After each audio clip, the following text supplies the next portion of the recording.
keeping the theme of basketball going, we will talk about basketball moves.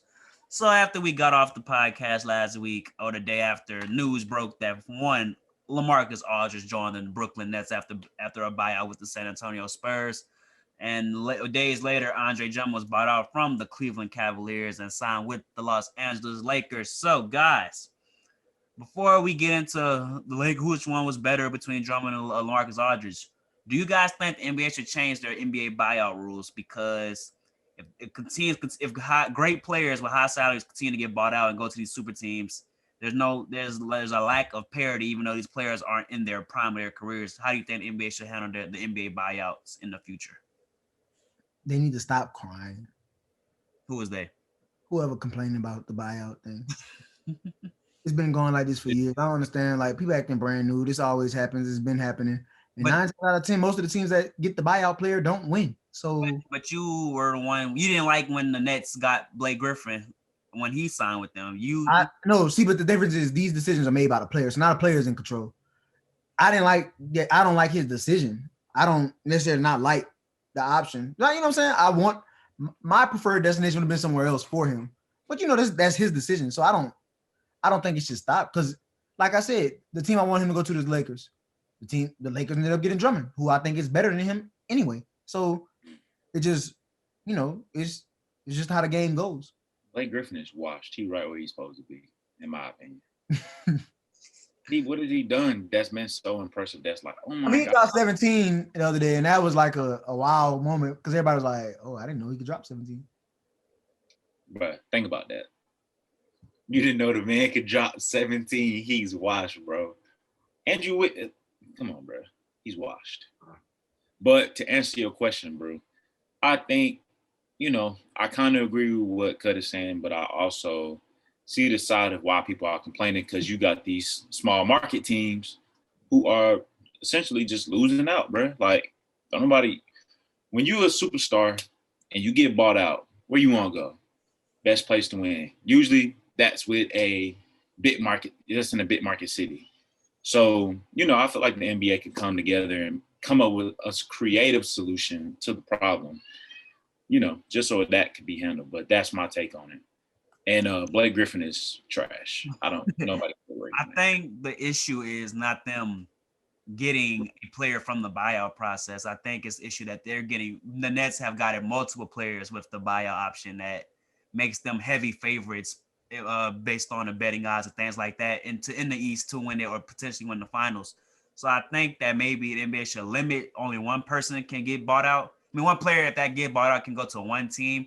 So I think other teams are feeling that they're not able to compete because they're loading their roster with talent. And it's supposed to, this is supposed to be the year of parity, original, or last year was. But this year, even with KD and Kyrie, we thought everybody had a realistic chance to maybe go to the playoffs and win a championship. But now it feels like, does it? Jalen, why are you making a face at me? Because I'm just trying to see who made these guys the favorite. When you got Philly, you got Milwaukee, you got Miami. They loaded too. Yeah, to mention Miami. You and KD ain't played since I don't know when. He's starting to make me look silly from what I said, how I was posting about him in the beginning of the season, because I don't know. And on top of that, what you think when playoff time come, like everybody could just turn it on and have chemistry? Nah, bro. That's not how that's gonna work. You gotta have team chemistry, talent, play hard-nosed defense, and be able to scheme correctly. Like the Nets, okay, they got big names, but how are these pieces gonna fit together in a 7-game series? I agree. When you playing night to night, okay, you draw some up that night, boom, boom, boom, see what works.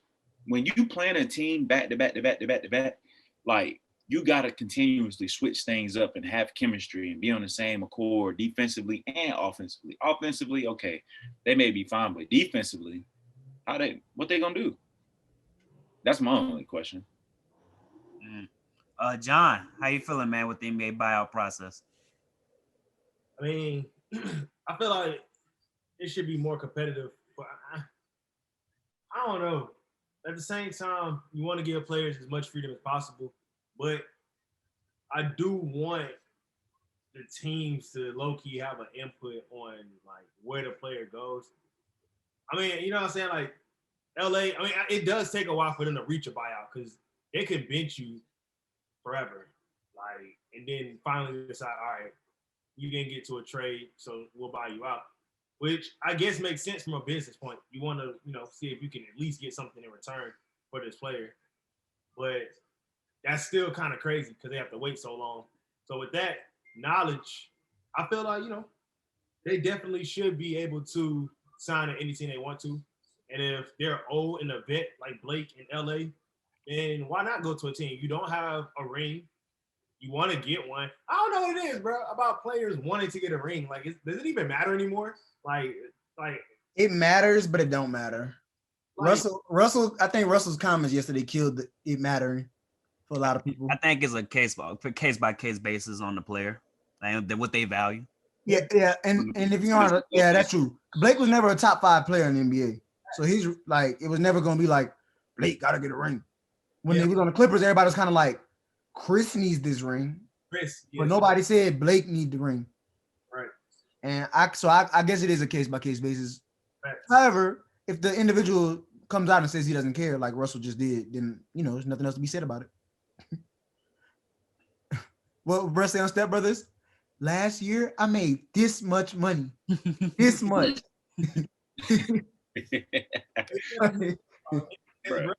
It just didn't work out. Like, it just, him getting to the championship, he went, he was super young going against Bron in that prime of a team of, it's like the situations in the NBA for Russ didn't work out. And that's just real. James Harden had to do something tumultuous. James Harden's literally had the same type of career as Russell Westbrook. He's just been on less teams. I can even give you a better example. Allen Iverson and what we regard Allen Iverson. Hall of Famer, probably, we got him top 5 shooting guards for sure. I have him 4th. But, like, it don't matter, bro. People see Iverson and know he was a dog. People gonna see Russ and be like, he one of the greatest point guards of all time, most athletic point guard of all time. It don't matter. I think championships only matter when we're talking about GOAT status. If you're trying to be up there with the GOATs, championships matter to some degree. The greatest to play this game career-wise, because, I mean, GOAT could go best player on the court, or he could go career-wise. Like, your career, you might have had the best career, but you was never the best. You weren't, like, you know what I'm saying? It's a lot of stuff that play into that. That's why I'd be like, you can have your goal, I can have mine, but don't tell me I'm wrong. I think it got to go by errors. The only way it makes sense. Yeah, but, like, when people try to tell me, like, LeBron can't be the GOAT, I just be like, he's the GOAT of this era. But I'm telling you, people don't talk about Kareem as much as they should being the GOAT. I'm telling you right now, pull up that man's resume. It looks better than Jordan's. I'm telling you. A very interesting conversation. I did see what Russell Westbrook and his wife, Nina Westbrook, said about Stephen A. About that was really funny. I really appreciate what they said.